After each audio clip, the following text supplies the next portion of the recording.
Bang Hilonggo. Please subscribe and like and share. Magandang araw po. Aware po ba kayo din sa impeachment ni VP Sara? Yes po, and agree po ako na ma-impeach siya kasi yun nga po sa nawalang funds, wala siyang maipakitang proof or magandang may paliwanag kung bakit nawawala yung funds na to. So ito mo may tanong po ako. Kasi ito po kasi ngayon, Sara Duterte ni Loco Yang ang EAP official humingi ng certificate para sa confidential fund. Kung ang pera ng gobyerno na kailangan i-liquidate tapos na-discover ninyo na hindi naman para sa pera ng yung in-attach sa certificate at resibo, parang namulot lang o nag-invento ng resibo. Ano po ang mararamdaman ninyo? Ma-hurt at the same time magagalit po kasi pera po ng bayan yan eh. So parang ginawa-gawa niya lang po yung pangalan. Parang pinulot-lupulot kasi parang ang nag-invento lang po talaga siya ng pangalan para lang may maipakitang resibo ko, no? Maraming salamat. Thank you po. Jaylo po. Thank you po. Hello sir, magandang araw po. Ito po ay survey lang po sir. May ano po ba kayo, may idea po ba kayo sa impeachment ni VP Sara Duterte? Oo, dahil kumakalat ngayon nga balita ngayon na dapat ma-impeach si Sara dahil sa confidential fund. So bilang isang mamamayan ng Pilipinas, dapat talagang matuloy yung impeachment trial para mapatunayan ni Sara Duterte kung siya ba'y nagkasala o hindi. Dahil ang lumalabas ngayon yung confidential fund na 165 million ay kung ano-anong pangalan ang naka-benepisyo nito. O dapat talaga magkaroon ng impeachment trial para mapatunayan niya kung totoo o hindi yung kanya sinasabi. Sir, ito naman po ang tanong ko sir. Kasi ngayon po, nakikita po natin sa Senado, meron po sila sa oras sa ibang hearing. Pero sa impeachment trial ni VP Sara ay wala po silang oras. Gusto pa nga pagmaliban ito ni Senate President Chis Escudero. So pabor po ba kayo dito sir? Hindi ako pabor sa mga pagpaliban ni Chis Escudero sa pagdinig ng impeachment trial.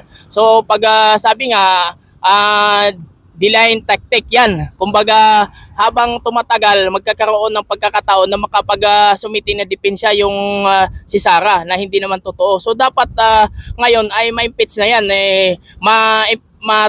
Tuloy-tuloy na yung impeachment trial ng Senado para yung mga dapat ipaliwanag ay mapaliwanag na. At saka ito nga ang ayaw ko sa ating Senate President ngayon dahil kaya nila magtawag ng ibang mga pagdinig pero yung impeachment trial ay parang baliwala sa kanya. So hinahayaan niya yung mga senador na mga ampanya, hinahayaan niya yung ibang mga senador na 2028 pa ang pagpangampanya na mag-attend lang ng mga kung ano-anong mga concert. Kaya dapat bilang isang Senate President, dapat niya ay pamunuan talaga na magkaroon siya ng sariling decision na magkaroon ng hearing ng impeachment trial. Napakaganda na komento niyo sir. Maraming salamat po.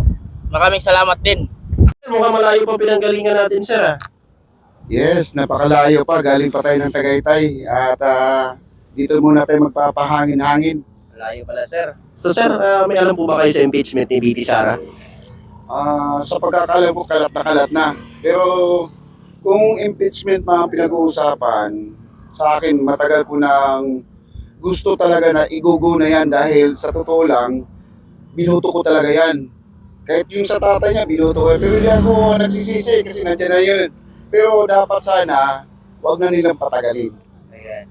So ngayon sir, nakikita natin na ang mga senador natin may oras sa ibang hearing. Pero dito sa impeachment trial ni VP Sara, ay wala silang oras. Sir, anong makukomento nyo doon na pwede, pabor ka ba doon na ipagmaliban mo na ni Senate President itong impeachment? Hindi ako pabor. Style nila yan. Kung baga, lumang tugtugin na yan. Kaya kung gusto talaga ma-impeach si Inday Sara, huwag nyo nang patagalin. Huwag na kayong gagawa ng style kasi tumatakbo ang araw kasi malapit ang election dito sa ating itong Mayo. Mamaya, laging paurong ng paurong, mamaya matabunan yan, mawala na naman. Diba? Kailangan igugo na natin yan habang mainit-init pa. Sabi niya sa Senado na ang Senado ay may oras sila sa ibang hearing. May oras po sila dun sa pagdakip kay dating Pangulong Duterte, pero pagdating po dito sa impeachment ni VP Sara Duterte, ano pong sa tingin niyo po dyan? Sa tingin ko sa Senado, wag lang po kayo magiging one-sided. Yun lang po. Gusto ko magiging patas kasi okay mag-alala kasi ako naman ay binuto ko naman si Inday Sara. Dapat patas po tayo. Thank you, sir. Maraming salamat. Napakaganda ng komento. Ayan. Sir, magandang araw, sir. Magandang gabi pala. Sir, ano po ba kayo doon sa impeachment ni VP Sara Duterte? Pabor ba kayo doon, sir? Siyempre sir, pabor. Sir, ano pong alam niyo po doon sa impeachment ni VP Sara? Kasi yung pera ng taong bayan di may paliwanag kung saan niya ginastos. Ito, sir, may follow-up question ako. Ayan, si Sara Duterte niloko ang EFT official humingi ng certificate para sa confidential fund. Kung may pera ang gobyerno na kailangan liquidate tapos na-discover ninyo na hindi naman para sa pera yun, inattach na certificate at resibo. Parang namulot lang or nag-invento ng resibo. Ano po ang mararamdaman ninyo na alaman ninyo na ang ginawa ni VP Sara ay nag-invento lang ng resibo para kunwari merong ginastusan. Ano pong mararamdaman nyo dun, sir? Siyempre masakit. Kasi niluluko ya yung taong bayan. So, sa inyo, sir, pabor kayo doon na talagang managot ito si VP Sara Duterte? Aba, opo sir. Kailangan talaga panagutin yan.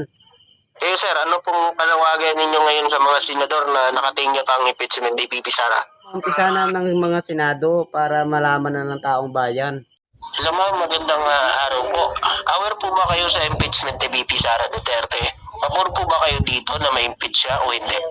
Opo, pabor po ako. Ano pong alam niyo po dito sa impeachment ni VP Sara Duterte? Ito po yata yung ginastos niya na ng pera ng taong bayan na hindi niya maipaliwanag kung saan niya dinala. Kasi importante na malaman po natin kung saan napunta yung pera ng taong bayan. Ito, ma'am, may tanong po ako. Ayan, si Sara Duterte niloko ang AFP official na humingi ng certificate para sa confidential fund. Kung may pira ang gobyerno na kailangan i-liquidate, tapos na-discover ninyo na hindi naman para sa pera na iyon ang inattach na certificate at resibo, parang namulot lang ng o nag-imbento ng resibo. Ano po ang maramdaman ninyo bilang kayo ay isa sa mga nagbabayad ng tax? Siyempre, masakit po sa amin na malaman na yung pinaghirapan namin, ginastos niya sa walang katuturan. Ano po ang panawagan niyo po sa ating mga senador? Sana maumpisahan na ng Senado ang impeachment ni Sara Duterte para maliwanagan ang mga taong bayan. Ma'am, maraming salamat, ma'am. Thank you po sa pahayag ninyo. Thank you po. Maraming salamat din po. Magandang araw, sir. Aware po ba kayo dito sa impeachment ni VP Sara Duterte? Pabor po ba kayo dito o hindi? Pabor ako sir, kasi pera ng taong bayan yung ginastos niya eh. O sa inyo, sir, si Sara Duterte niloko ang AFP official. Humingi ito ng certificate para sa confidential fund. Kung may pera ang gobyerno na kailangan i-liquidate, tapos na-discover po ninyo na hindi naman para sa pera na iyon ang inattach na certificate at resibo, parang namulot lang o nag-imbento ng resibo, ano pong mararamdaman ninyo, sir? Siyempre masakit sa amin sir, kasi pinaghirapan namin yan sir eh. Ibig sabihin, sir, aware po kayo rito sa paggastos ng Vice President ng pera ng taong bayan na hanggang ngayon ay hindi niya maipaliwanag kung saan niya po ito dinala.